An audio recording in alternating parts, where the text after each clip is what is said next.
ఏడవ తరగతి social content, ఏడవ పాఠ్యాంశం మొఘల్ సామ్రాజ్యం. భారతదేశంలో మొఘల్ సామ్రాజ్యం ఏ సంవత్సరం వరకు కొనసాగింది? ఆన్సర్: భారతదేశంలో మొఘల్ సామ్రాజ్యం క్రీస్తు శకం 1526 నుండి 1857 వరకు కొనసాగింది. మొఘల్ సామ్రాజ్యం స్థాపించినది ఎవరు? ఆన్సర్: బాబర్. మొఘల్ సామ్రాజ్యాన్ని స్థాపించినది బాబర్. ఏ ఢిల్లీ సుల్తాన్ని ఓడించి బాబర్ మొఘల్ సామ్రాజ్యం స్థాపించాడు? ఆన్సర్: ఇబ్రహీం లోడిని ఓడించి బాబర్ మొఘల్ సామ్రాజ్యాన్ని స్థాపించాడు. బాబర్ ఇబ్రహీం లోడిని ఏ యుద్ధంలో ఓడించాడు? ఆన్సర్: బాబర్ మొదటి పానిపట్టు యుద్ధంలో ఇబ్రహీం లోడిని ఓడించి మొఘల్ సామ్రాజ్యాన్ని స్థాపించాడు. మొదటి పానిపట్టు యుద్ధం క్రీస్తు శకం 1526లో జరిగింది. మొఘల్ సామ్రాజ్యం తూర్పున ఏ ప్రాంతం నుండి పశ్చిమాన ఏ ప్రాంతం వరకు విస్తరించింది? ఆన్సర్: మొఘల్ సామ్రాజ్యం తూర్పున బెంగాల్ నుండి పశ్చిమాన ఆఫ్ఘనిస్తాన్ వరకు విస్తరించింది. మొఘల్ సామ్రాజ్యం ఉత్తరాన ఏ ప్రాంతం నుండి దక్షిణాన ఏ ప్రాంతం వరకు విస్తరించింది? ఆన్సర్: మొఘల్ సామ్రాజ్యం ఉత్తరాన హిమాలయాల నుండి దక్షిణాన గోల్కొండ వరకు విస్తరించింది. మొఘల్ సామ్రాజ్యాన్ని పరిపాలించిన ప్రముఖ పాలకులు ఎవరు? ఆన్సర్: మొఘల్ సామ్రాజ్యాన్ని పరిపాలించిన ప్రముఖ పాలకులు బాబర్, హుమాయూన్, షేర్షా, అక్బర్, జహాంగీర్, షాజహాన్ మరియు ఔరంగజేబ్. బాబర్ యొక్క పాలనా కాలం ఏది? ఆన్సర్: బాబర్ యొక్క పాలనా కాలం క్రీస్తు శకం 1526 నుండి 1530 వరకు. మొదటి పానిపట్టు యుద్ధం తర్వాత బాబర్ ఏ ఏ ప్రాంతాలను జయించాడు? ఆన్సర్: మొదటి పానిపట్టు యుద్ధం తర్వాత బాబర్ ఢిల్లీ మరియు ఆగ్రాలను జయించాడు. బాబర్ ఏ సాహిత్యంలో గొప్ప కవి? ఆన్సర్: బాబర్ టర్కీ సాహిత్యంలో గొప్ప కవి. బాబర్ తండ్రి ఏ వంశానికి చెందినవాడు? ఆన్సర్: బాబర్ తండ్రి తైమూర్ వంశానికి చెందినవాడు. బాబర్ తల్లి ఏ వంశానికి చెందినది? ఆన్సర్: బాబర్ తల్లి చెంగిజ్ ఖాన్ వంశానికి చెందినది. మొఘలులు ఏ పేరు మీదుగా పిలుచుకోవడానికి ఇష్టపడేవారు? ఆన్సర్: చగతాయిడ్లు. మొఘలులు చగతాయిడ్లు అనే పేరు మీదుగా పిలుచుకోవడానికి ఇష్టపడేవారు. చగతాయ్ అంటే ఎవరు? ఆన్సర్: చగతాయ్ అంటే చెంగీజ్ ఖాన్ యొక్క రెండవ కుమారుడు. మొఘల్ అనే పదం ఏ పదం నుండి వచ్చింది? ఆన్సర్: మొఘల్ అనే పదం మంగోల్ అనే పదం నుండి వచ్చింది. మొఘల్ పాలకులలో రెండవ పాలకుడు ఎవరు? ఆన్సర్: హుమాయూన్. మొఘల్ పాలకులలో రెండవ పాలకుడు ఎవరు అంటే హుమాయూన్. హుమాయూన్ యొక్క పాలనా కాలం ఏది? ఆన్సర్: హుమాయూన్ యొక్క పాలనా కాలం క్రీస్తు శకం 1530 నుంచి 1540 వరకు మరియు క్రీస్తు శకం 1555 నుంచి 1556 వరకు. హుమాయూన్ యొక్క తండ్రి ఎవరు? ఆన్సర్: బాబర్. హుమాయూన్ యొక్క తండ్రి ఎవరు అంటే బాబర్. హుమాయూన్ని 2 సార్లు ఓడించి ఢిల్లీలో సూర్ వంశాన్ని స్థాపించినది ఎవరు? ఆన్సర్: షేర్షా. హుమాయూన్ని 2 సార్లు ఓడించి ఢిల్లీలో సూర్ వంశాన్ని స్థాపించినది షేర్షా. హుమాయూన్ మరియు షేర్షాకు మధ్య జరిగిన యుద్ధాలు ఏవి? ఆన్సర్: చౌసా యుద్ధం మరియు కన్నౌజ్ యుద్ధం. చౌసా యుద్ధం క్రీస్తు శకం 1539లో జరిగింది. కన్నౌజ్ యుద్ధం క్రీస్తు శకం 1540లో జరిగింది. షేర్షా హుమాయూన్ని ఏ యుద్ధంలో ఓడించి ఇరాన్కి తరిమివేశాడు? ఆన్సర్: కన్నౌజ్ యుద్ధంలో. షేర్షా కన్నౌజ్ యుద్ధంలో హుమాయూన్ని ఓడించి హుమాయూన్ని ఇరాన్కి తరిమివేయడం జరిగింది. ఇరాన్లో హుమాయూన్ ఎవరి సహాయం తీసుకున్నాడు? Answer: Safavid Shah. షేర్షా యొక్క పాలనా కాలం ఏది? ఆన్సర్: షేర్షా యొక్క పాలనా కాలం క్రీస్తు శకం 1540 నుండి 1545 వరకు.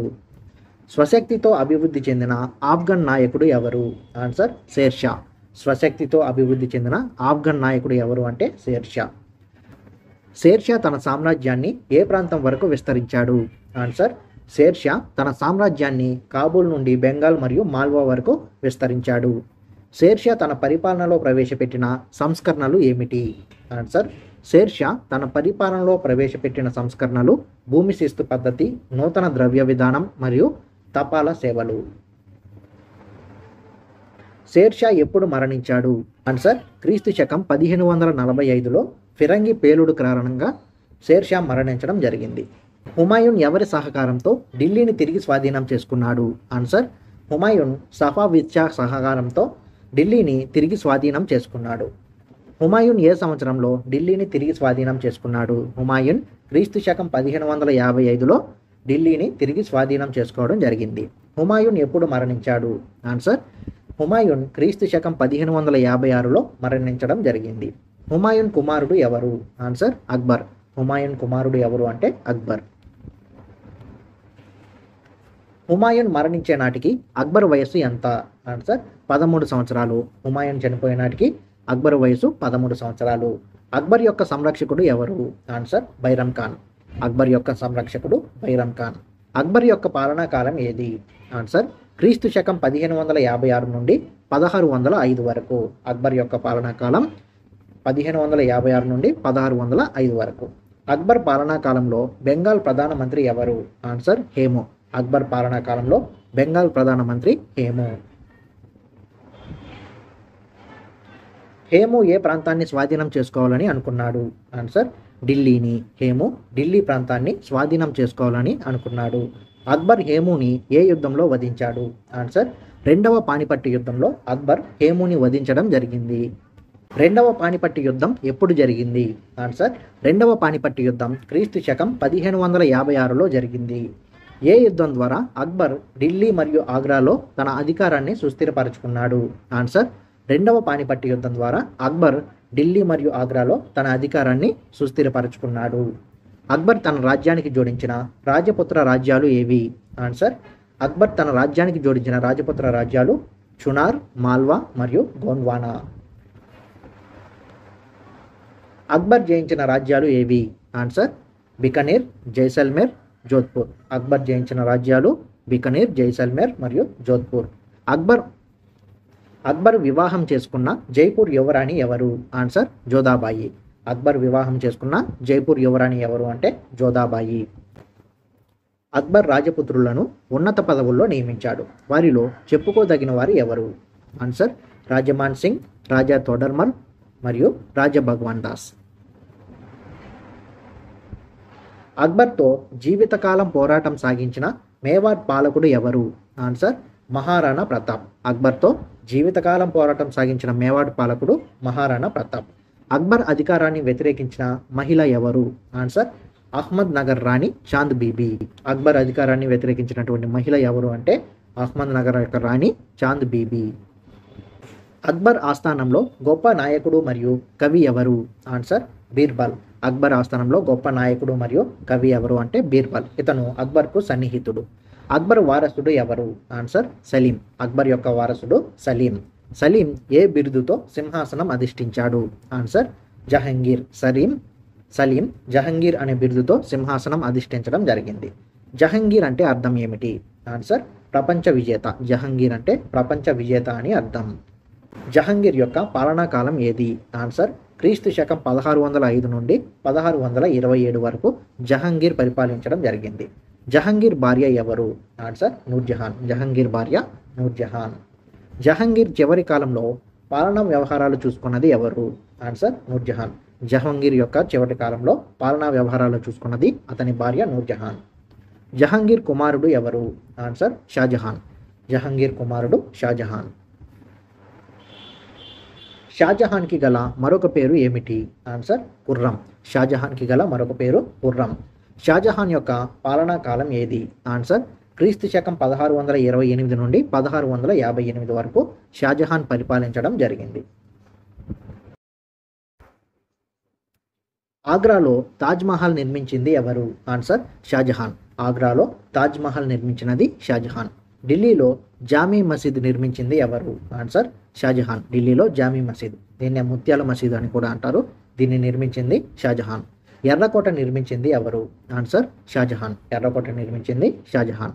షాజహాన్ జయించిన దక్కన్ రాజ్యాలు ఏవి? ఆన్సర్ బీజాపూర్, గోల్కొండ, అహ్మద్ నగర్. షాజహాన్ జయించిన దక్కన్ రాజ్యాలు ఏవి అంటే బీజాపూర్, గోల్కొండ, అహ్మద్ నగర్. షాజహాన్ యొక్క చిన్న కుమారుడు ఎవరు? ఆన్సర్ ఔరంగజేబు. షాజహాన్ యొక్క చిన్న కుమారుడు ఔరంగజేబు. ఔరంగజేబు యొక్క పాలనా కాలం ఏది? ఆన్సర్ క్రీస్తు శకం 1658 నుండి 1707 వరకు ఔరంగజేబు పరిపాలించడం జరిగింది. పరమత సహనం పాటించకపోవడం వల్ల ఔరంగజేబు ఏ ఏ ప్రాంతాలలో తిరుగుబాట్లను ఎదుర్కొన్నాడు? ఆన్సర్ అస్సాం, రాజస్థాన్, పంజాబ్ మరియు దక్కన్ ప్రాంతాలలో పరమత సహనం పాటించకపోవడం వల్ల ఔరంగజేబు తిరుగుబాట్లను ఎదుర్కొన్నాడు. ఔరంగజేబు పాలనా కాలంలో తిరుగుబాట్లు చేసినది ఎవరు? ఆన్సర్ గురు తేజ్ బహదూర్, గురు గోబింద్ సింగ్ మరియు శివాజీ. శివాజీ మరణానంతరం ఔరంగజేబు ఏ ప్రాంతంపై దండెత్తాడు? ఆన్సర్ దక్కన్ ప్రాంతంపై. శివాజీ మరణానంతరం ఔరంగజేబు దక్కన్ ప్రాంతంపై దండెత్తాడు. ఔరంగజేబు బీజాపూర్ ప్రాంతాన్ని ఏ సంవత్సరంలో జయించాడు? ఆన్సర్ క్రీస్తు శకం 1685లో ఔరంగజేబు బీజాపూర్ ప్రాంతాన్ని జయించాడు. ఔరంగజేబు గోల్కొండను ఎప్పుడు జయించాడు? ఆన్సర్ క్రీస్తు శకం 1687లో ఔరంగజేబు గోల్కొండని జయించాడు. మొఘలులది ఏ విధమైన పరిపాలన? ఆన్సర్ కేంద్రీకృత పరిపాలన. మొఘలులది కేంద్రీకృత పరిపాలన. మొఘల్ పరిపాలనలో తక్కువ ప్రభావం చూపిన చక్రవర్తులు ఎవరు? బాబర్ మరియు హుమాయూన్. మొఘల్ పరిపాలకుల్లో తక్కువ ప్రభావం చూపిన చక్రవర్తులు బాబర్ మరియు హుమాయూన్. మొఘల్ సామ్రాజ్యంలో సుబాలు అంటే ఏమిటి? ఆన్సర్ రాష్ట్రాలు. మొఘల్ సామ్రాజ్యంలో సుబాలు అంటే రాష్ట్రాలు. అక్బర్ తన రాజ్యాన్ని ఎన్ని సుబాలుగా విభజించాడు? ఆన్సర్ అక్బర్ తన రాజ్యాన్ని 15 సుబాలుగా విభజించాడు. మొఘల్ పరిపాలనలో సుబాలను ఏ విధంగా విభజించారు? ఆన్సర్ సర్కారులు. మొఘల్ పరిపాలనలో సుబాలను సర్కారులు అంటే జిల్లా స్థాయిగా విభజించడం జరిగింది. మొఘల్ పాలనలో సర్కారులను ఏ విధంగా విభజించారు? ఆన్సర్ మొఘల్ పాలనలో సర్కారులను పరగణాలుగా విభజించడం జరిగింది. పరగణాలు అనేవి మండలం లేదా గ్రామాలను సూచిస్తాయి. మొఘలుల కాలంలో పంట ప్రకారం పన్ను నిర్ణయించే వ్యవసాయ పద్ధతిని ప్రవేశపెట్టింది ఎవరు? ఆన్సర్ అక్బర్. మొఘలుల కాలంలో పంట ప్రకారం పన్ను నిర్ణయించే వ్యవసాయ పద్ధతిని ప్రవేశపెట్టినది అక్బర్. మొఘలుల కాలంలో భూమిని 4 రకాలుగా విభజించడం జరిగింది. మొఘలుల కాలంలో భూమిని 4 రకాలుగా విభజించారు. మొఘలుల కాలంలో ఎన్నో వంతు పంటను పన్నుగా వసూలు చేశారు? ఆన్సర్ మొఘలుల కాలంలో 1/3 వంతు పంటను పన్నుగా వసూలు చేశారు. అక్బర్ పరిపాలనా కాలంలో ఎవరి పరిపాలన ముద్ర ప్రస్ఫుటమవుతుంది? ఆన్సర్ షేర్షా పరిపాలన. అక్బర్ పరిపాలనా కాలంలో షేర్షా పరిపాలన ముద్ర ప్రస్ఫుటమవుతుంది. సైనికుల బాధ్యతలు, జీతాలు నిర్ధారించడానికి మొఘలులు ఉపయోగించిన గ్రేడింగ్ పద్ధతి ఏమిటి? ఆన్సర్ మన్సబ్దారీ వ్యవస్థ.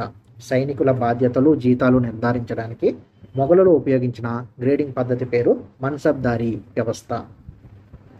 సైనిక విధానంలో మన్సబ్దారీ వ్యవస్థను ప్రవేశపెట్టింది ఎవరు? ఆన్సర్ అక్బర్. సైనిక విధానంలో మన్సబ్దారీ వ్యవస్థను ప్రవేశపెట్టినది అక్బర్. మన్సబ్ అంటే ఏమిటి? ఆన్సర్ మన్సబ్ అంటే హోదా లేదా ర్యాంక్. మొఘలుల కాలంలో ఎంతమంది సైనికులకు ఒక మన్సబ్దార్ ఉండేవాడు? ఆన్సర్ మొఘలుల కాలంలో 10 నుండి 10,000 మంది సైనికులకు వివిధ స్థాయిల్లో ఒక మన్సబ్దార్ ఉండేవాడు. రాజపుత్రులలోని ఏ వంశం వారు మొఘలుల అధికారాన్ని అంగీకరించలేదు? ఆన్సర్ రాజపుత్రులలోని సిసోడియా వంశస్థులు మొఘలుల అధికారాన్ని అంగీకరించలేదు. మొఘలులు ఏ మతస్థులు? ఆన్సర్ సున్నీ మతస్థులు. మొఘలులు సున్నీ మతస్థులు. జిజియా మరియు యాత్రికుల పన్నును రద్దు చేసిన మొఘల్ చక్రవర్తి ఎవరు? ఆన్సర్ అక్బర్. జిజియా మరియు యాత్రికుల పన్నును రద్దు చేసిన మొఘల్ చక్రవర్తి ఎవరు అంటే అక్బర్. ప్రజలు మతపరమైన వేడుకలను బహిరంగంగా జరుపుకునేందుకు అనుమతించిన మొఘల్ చక్రవర్తి ఎవరు? ఆన్సర్ అక్బర్. ప్రజలు మతపరమైన వేడుకల్ని బహిరంగంగా జరుపుకునేందుకు అనుమతించిన మొఘల్ చక్రవర్తి ఎవరు అంటే అక్బర్. ప్రజల నైతిక జీవనాన్ని పరిశీలించడానికి ముతా వాసిబ్ అనే మతాధికారులను నియమించిన మొఘల్ చక్రవర్తి ఎవరు? ఆన్సర్ ఔరంగజేబు. ప్రజల నైతిక జీవనాన్ని పరిశీలించడానికి ఔరంగజేబు ముతా వాసిబ్ అనే మతాధికారులను నియమించాడు. క్రీస్తు శకం 1575లో ఫతేపూర్ సిక్రీ వద్ద ఇబాదత్ ఖానా అనే ప్రార్థనా మందిరం నిర్మించింది ఎవరు? ఆన్సర్ అక్బర్. క్రీస్తు శకం 1575లో ఫతేపూర్ సిక్రీ వద్ద ఇబాదత్ ఖానా అనే ప్రార్థనా మందిరం నిర్మించింది ఎవరు అంటే అక్బర్. క్రీస్తు శకం 1582లో అక్బర్ ప్రకటించిన నూతన మతం ఏది? ఆన్సర్ దీన్-ఈ ఇలాహీ. క్రీస్తు శకం 1582లో అక్బర్ దీన్-ఈ ఇలాహీ అనే నూతన మతాన్ని ప్రకటించాడు. దీన్-ఈ ఇలాహీ అంటే ఏమిటి? ఆన్సర్ దీన్-ఈ ఇలాహీ అంటే అందరితో శాంతి లేదా విశ్వజనీన శాంతి అని అర్థం. దీన్-ఈ ఇలాహీ మతంలో ఎంతమంది చేరారు? ఆన్సర్ 18 మంది చేరారు. దీన్-ఈ ఇలాహీ మతంలో 18 మంది చేరారు. మొఘలుల కాలంలో ప్రజల ముఖ్య వృత్తి ఏమిటి? ఆన్సర్ వ్యవసాయం. మొఘలుల కాలంలో ప్రజల ముఖ్య వృత్తి వ్యవసాయం. మొఘలుల కాలంలో ముఖ్యమైన ఆదాయ వనరు ఏది? ఆన్సర్ వ్యవసాయ పన్ను. మొఘలుల కాలంలో ముఖ్యమైన ఆదాయ వనరు ఏది అంటే వ్యవసాయ పన్ను. షేర్షా సూర్ ప్రవేశపెట్టిన నాణేలు ఏవి? ఆన్సర్ రూపాయి మరియు దామ్. వీటిని మొఘలులు కూడా కొనసాగించారు. రూపాయి అనేది వెండి నాణ్యం, దామ్ అనేది రాగి నాణ్యం. వీటిని ప్రవేశపెట్టినది ఎవరు అంటే షేర్షా సూర్. అక్బర్ కాలంలో ఏ నాణ్యం అత్యంత సాధారణ నాణ్యంగా చలామణిలో ఉంది? ఆన్సర్ దామ్ అనే రాగి నాణ్యం అక్బర్ కాలంలో అత్యంత సాధారణ నాణ్యంగా చలామణిలో ఉంది. మొఘలుల కాలంలో భారతీయ రైతులు పండించిన ఆహార పంటలు ఏవి? ఆన్సర్ గోధుమ, బార్లీ, వరి. మొఘలుల కాలంలో భారతీయ రైతులు పండించిన ఆహార పంటలు గోధుమ, బార్లీ మరియు వరి. మొఘలుల కాలంలో భారతీయ రైతులు పండించిన నగదు పంటలు ఏవి? ఆన్సర్ ప్రత్తి, గంజాయి, నీలిమందు. మొఘలుల కాలంలో భారతీయ రైతులు పండించిన నగదు పంటలు ప్రత్తి, గంజాయి మరియు నీలిమందు. మొఘలుల కాలంలో భారతీయ రైతులు పండించిన వ్యాపార పంటలు ఏవి? ఆన్సర్ మొక్కజొన్న మరియు పొగాకు. మొఘలుల కాలంలో భారతీయ రైతులు పండించిన వ్యాపార పంటలు ఏవి అంటే మొక్కజొన్న మరియు పొగాకు. అక్బర్ యొక్క రెవెన్యూ మంత్రి ఎవరు? ఆన్సర్ రాజా తోడర్మల్. అక్బర్ యొక్క రెవెన్యూ మంత్రి ఎవరు అంటే రాజా తోడర్మల్. రెవెన్యూ పద్ధతిని అభివృద్ధి చేసి అమలు చేయడానికి అక్బర్కు ఎంతకాలం పట్టింది? ఆన్సర్ 2 దశాబ్దాల కాలం పట్టింది. రెవెన్యూ పద్ధతిని అభివృద్ధి చేసి అమలు చేయడానికి అక్బర్కు 2 దశాబ్దాల కాలం పట్టిందట. ఏ సంవత్సరంలో గడిచిన 10 సంవత్సరాల ఉత్పత్తి, ధరల హెచ్చుతగ్గులు, స్థానిక రెవెన్యూ వివరాలను సేకరించారు? ఆన్సర్ క్రీస్తు శకం 1580లో గడిచిన 10 సంవత్సరాల ఉత్పత్తి, ధరల హెచ్చుతగ్గులు, స్థానిక రెవెన్యూ వివరాలను సేకరించడం జరిగింది. జప్తు పద్ధతి అంటే ఏమిటి? ఆన్సర్ పంటలు వాటి ధరల సగటును లెక్కగట్టి ఉత్పత్తిలో 1/3 వంతు నుండి సగం వరకు శిస్తుగా నిర్ణయించారు. దీనినే జప్తు పద్ధతి అని అంటారు. జప్తు పద్ధతిలో శిస్తు ఏ విధంగా చెల్లించాలి? ఆన్సర్ దామ్లలో చెల్లించాలి. జప్తు పద్ధతిలో శిస్తు అనేది దామ్లలో చెల్లించాల్సి ఉండేది. మొఘలుల కాలం నాటి కట్టడాలలో ఎక్కువగా వేటిని ఉపయోగించారు? ఆన్సర్ పాలరాయి, ఫౌంటైన్లు మరియు రంగురాలను ఉపయోగించారు. మొఘలుల కాలం నాటి కట్టడాలలో పాలరాయి, ఫౌంటైన్లు, రంగురాలను ఉపయోగించారట. అక్బర్ యొక్క మత గురువు ఎవరు? ఆన్సర్ షేక్ సలీం చిస్తి. అక్బర్ యొక్క మత గురువు షేక్ సలీం చిస్తి. ఫతేబాద్ అనే నగరాన్ని నిర్మించింది ఎవరు? ఆన్సర్ అక్బర్. ఫతేబాద్ అనే నగరాన్ని నిర్మించింది అక్బర్. ఫతే అంటే అర్థం ఏమిటి? ఆన్సర్ విజయం. ఫతే అంటే విజయం అని అర్థం. ఫతేబాద్ అనే నగరం కాలక్రమంలో ఏ పేరుతో పిలువబడింది? ఆన్సర్ ఫతేపూర్ సిక్రీ అనే పేరుతో పిలువబడింది. అక్బర్ తన గురువు సలీం చిస్తి గౌరవార్థం రాజధానిని ఆగ్రా నుండి ఏ ప్రాంతానికి మార్చాలనుకున్నాడు? ఆన్సర్ ఫతేపూర్ సిక్రీ. అక్బర్ తన గురువు సలీం చిస్తి గౌరవార్థం రాజధానిని ఆగ్రా నుంచి ఫతేపూర్ సిక్రీ ప్రాంతానికి మార్చాలని అనుకున్నాడట.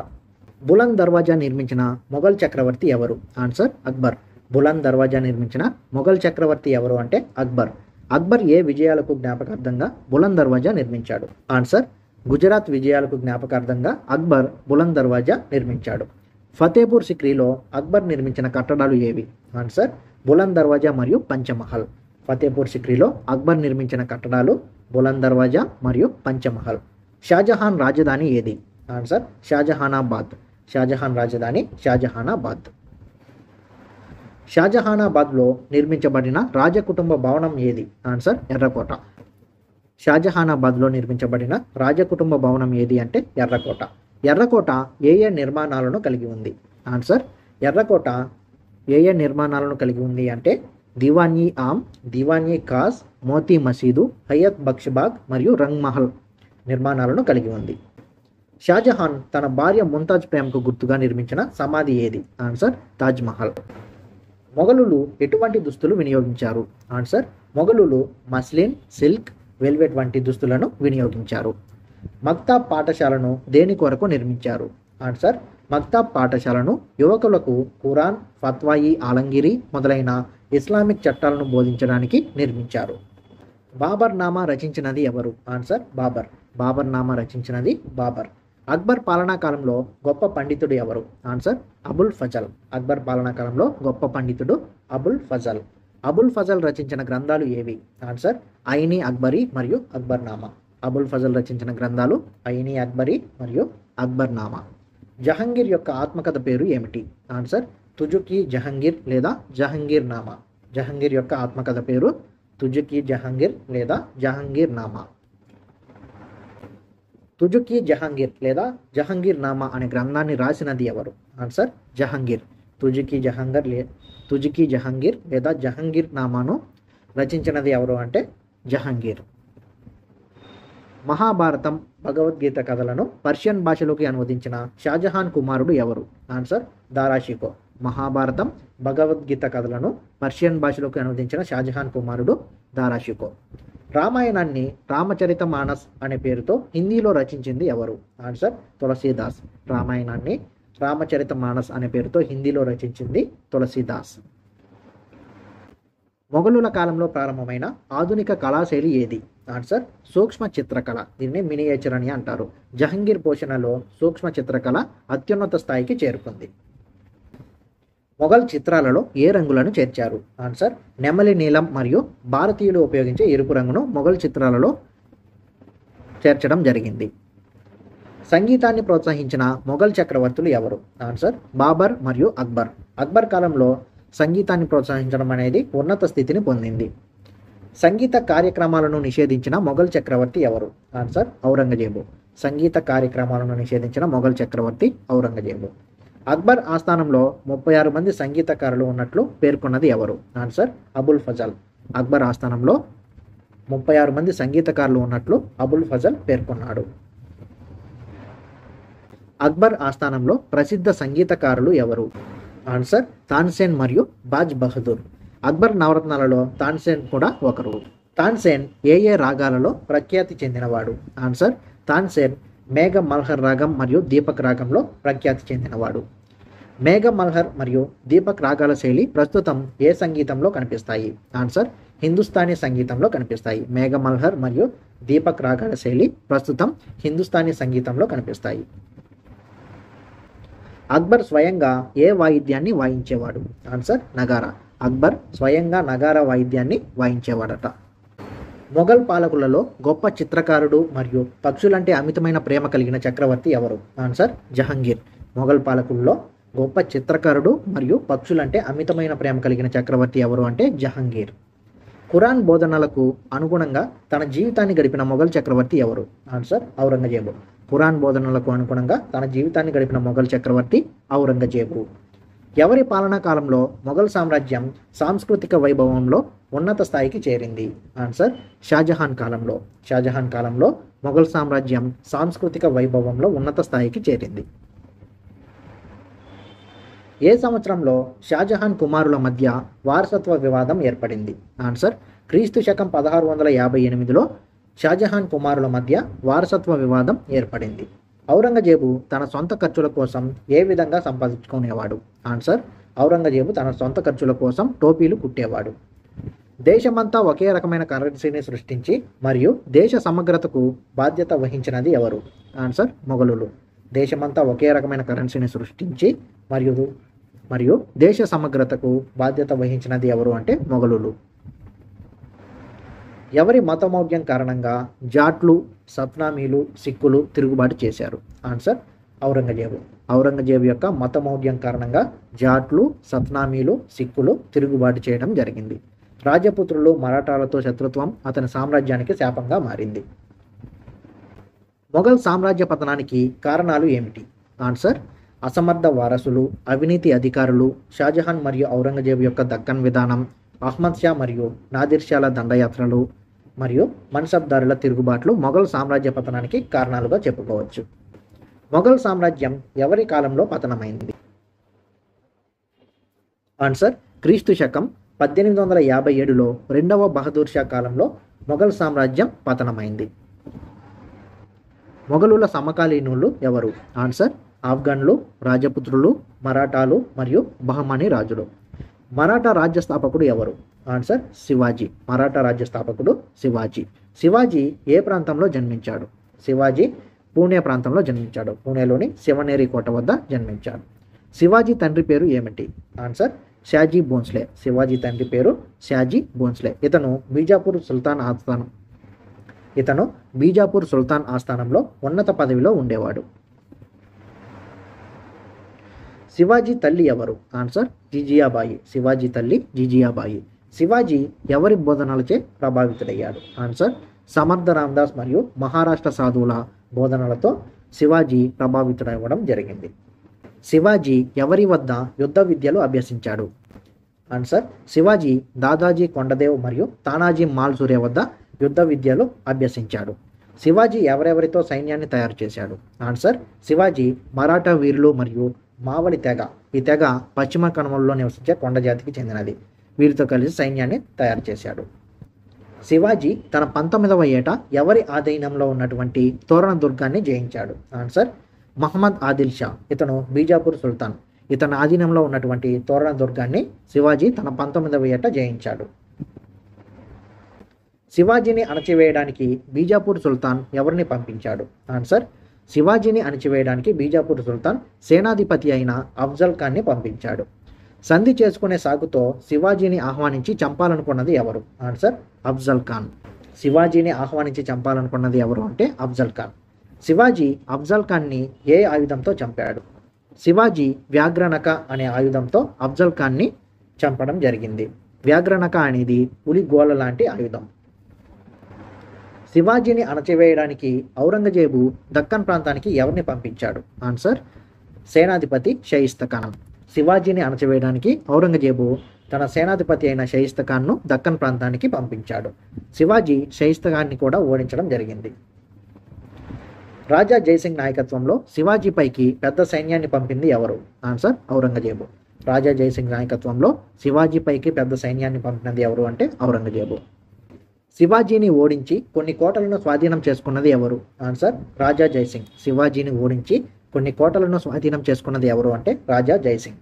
ఔరంగజేబుతో సంధి చేసుకోవడానికి ఆహ్వానించి శివాజీని ఏ ప్రాంతంలో బంధించారు? ఆన్సర్ ఆగ్రా జైలులో. ఔరంగజేబుతో సంధి చేసుకోవడానికి ఆహ్వానించి శివాజీని ఆగ్రా జైలులో బంధించారు. శివాజీని ఆగ్రా జైలులో బంధించడం జరిగింది. శివాజీ తప్పించుకొని తన రాజధానికి చేరుకున్నాడు. కోల్పోయిన కోటలన్నీ తిరిగి స్వాధీనం కూడా చేసుకున్నాడు. సూరత్పై దండెత్తి కొల్లగొట్టడం జరిగింది. శివాజీ జయించిన ప్రాంతాలు ఏవి? ఆన్సర్ తోరణ దుర్గం, రాయగఢ్, సింహగఢ్ మరియు ప్రతాప్గఢ్. శివాజీ జయించిన ప్రాంతాలు ఏవి అంటే తోరణ దుర్గం, రాయగఢ్, సింహగఢ్ మరియు ప్రతాప్గఢ్. శివాజీ పట్టాభిషేకం జరిగిన ప్రాంతం ఏది? ఆన్సర్ రాయగఢ్. శివాజీ పట్టాభిషేకం జరిగిన ప్రాంతం రాయగఢ్. రాయగఢ్లో శివాజీకి ఇవ్వబడిన బిరుదు ఏమిటి? ఆన్సర్ ఛత్రపతి. రాయగఢ్లో శివాజీకి ఇవ్వబడిన బిరుదు ఏమిటి అంటే ఛత్రపతి. పట్టాభిషేకం తర్వాత శివాజీ ఏ ఏ ప్రాంతాలను గెలుచుకున్నాడు? ఆన్సర్ పట్టాభిషేకం తర్వాత శివాజీ జింజి, వెల్లూరు, మైసూర్ ప్రావిన్స్లోని అధిక భాగాన్ని గెలుచుకున్నాడు. శివాజీకి పరిపాలనలో సహాయపడిన మంత్రివర్గం ఏది? ఆన్సర్ అష్టప్రధానులు. శివాజీకి పరిపాలనలో సహాయపడిన మంత్రివర్గం అష్టప్రధానులు. శివాజీ పరిపాలనలో గల అష్టప్రధానులు ఎవరు? ఆన్సర్ పీష్వా, అమాత్య, సచివ్, వాకియానవిస్, సేనాపతి, సుమంత్, న్యాయాధీష్ మరియు పండిత్ రావు. వీరందరూ శివాజీ పరిపాలనలో గల అష్టప్రధానులు. శివాజీ పరిపాలనలో ప్రధానమంత్రిని ఏమని పిలిచేవారు? ఆన్సర్ పీష్వా అని పిలిచేవారు. పీష్వా యొక్క విధి ఏమిటి అంటే సామ్రాజ్యం యొక్క సాధారణ పరిపాలనను చూస్తారు. శివాజీ పరిపాలనలో ఆర్థిక మంత్రిని ఏమని పిలిచేవారు? ఆన్సర్ అమాత్య. శివాజీ పరిపాలనలో ఆర్థిక మంత్రిని అమాత్య అని పిలిచేవారు. ఇతను సామ్రాజ్యంలో ఖాతాలను నిర్వహించడం వంటి విధులను నిర్వర్తించేవాడు. శివాజీ పరిపాలనలో కార్యదర్శిని ఏమని పిలిచేవారు? ఆన్సర్ సచివ్. శివాజీ పరిపాలనలో కార్యదర్శిని సచివ్ అని పిలిచేవారు. ఇతని యొక్క విధి ఏమిటి అంటే రాజశాసనాలు తయారు చేయడం. శివాజీ పరిపాలనలో ఆంతరంగిక మంత్రిని ఏమని పిలిచేవారు? ఆన్సర్ వాకియానవిస్ అని పిలిచేవారు. శివాజీ పరిపాలనలో ఆంతరంగిక మంత్రిని వాకియానవిస్ అని పిలిచేవారు. ఇతని యొక్క విధి ఏమిటి అంటే గూఢచర్య వ్యవహారాలను చూసే మంత్రి. శివాజీ పరిపాలనలో సర్వ సైన్యాధ్యక్షుడిని ఏమని పిలిచేవారు? ఆన్సర్ సేనాపతి అని పిలిచేవారు. శివాజీ పరిపాలనలో సర్వ సైన్యాధ్యక్షుడిని సేనాపతి అని పిలిచేవారు. ఇతని యొక్క విధి ఏమిటి అంటే రాజ్య రక్షణ మరియు సైనిక వ్యవహారాలు. శివాజీ పరిపాలనలో విదేశీ మంత్రిని ఏమని పిలిచేవారు? ఆన్సర్ సుమంత్. శివాజీ పరిపాలనలో విదేశీ మంత్రిని సుమంత్ అని పిలిచేవారు. ఇతని యొక్క విధి ఏమిటి అంటే ఇతర రాజ్యాలతో సంబంధాలు నిర్వహించే వ్యక్తి. శివాజీ పరిపాలనలో ప్రధాన న్యాయమూర్తిని ఏమని పిలిచేవారు? ఆన్సర్ న్యాయాధీష్. శివాజీ పరిపాలనలో ప్రధాన న్యాయమూర్తిని న్యాయాధీష్ అని పిలిచేవారు. ఇతని యొక్క విధి పౌర మరియు నేర సంబంధ తీర్పులు చెప్పే వ్యక్తిగా ఉండడం. శివాజీ పరిపాలనలో ప్రధాన పూజారిని ఏమని పిలిచేవారు? ఆన్సర్ పండిత్ రావు. శివాజీ పరిపాలనలో ప్రధాన పూజారిని పండిత్ రావు అని పిలిచేవారు. ఇతని యొక్క విధి ఏమిటి అంటే మతపరమైన అంశాలను నిర్వహించడం. శివాజీ మరణానంతరం మరాఠా పరిపాలనా వ్యవహారాలను చూడసాగినది ఎవరు? ఆన్సర్ పీష్వాలు. శివాజీ చనిపోయాక మరాఠా పరిపాలనా వ్యవహారాలు చూసింది ఎవరు అంటే పీష్వాలు. మరాఠా రాజ్యాన్ని పరిపాలించిన పీష్వాలు ఎవరు? ఆన్సర్ బాలాజీ విశ్వనాథ్, మొదటి బాజీరావు మరియు బాలాజీ బాజీరావు. మరాఠా రాజ్యాన్ని పరిపాలించిన పీష్వాలు ఎవరు అంటే బాలాజీ విశ్వనాథ్, మొదటి బాజీరావు మరియు బాలాజీ బాజీరావు.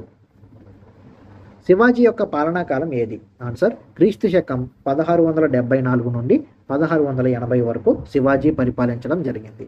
శివాజీ యొక్క దేశభక్తిని, జాతీయ భావనను ప్రేరణగా తీసుకున్న జాతీయ నాయకులు ఎవరు? ఆన్సర్ బాల గంగాధర తిలక్ మరియు విడి సావర్కర్. శివాజీ యొక్క దేశభక్తిని, జాతీయ భావనను ప్రేరణగా తీసుకున్న జాతీయ నాయకులు బాల గంగాధర తిలక్ మరియు విడి సావర్కర్. గెరిల్లా యుద్ధం అంటే ఏమిటి? ఆన్సర్ సైనికుల ఆకస్మిక దాడి, ఒక యుద్ధ వ్యూహాన్ని గెరిల్లా యుద్ధం అని అంటారు. చక్రవర్తి మైనర్ లేదా అసమర్థుడైనప్పుడు రాష్ట్రాన్ని పరిపాలించడానికి నియమించబడిన వ్యక్తిని ఏమంటారు? Answer Regent. చక్రవర్తి మైనర్ లేదా అసమర్థుడైనప్పుడు రాష్ట్రాన్ని పరిపాలించడానికి నియమించబడిన వ్యక్తిని రీజెంట్ అని అంటారు. చెంగీజ్ ఖాన్ అనే నవలను రచించినది ఎవరు? ఆన్సర్ తెన్నేటి సూరి. చెంగీజ్ ఖాన్ అనే నవలను రచించినది ఎవరు అంటే Tenneti Suri. Thank you for watching.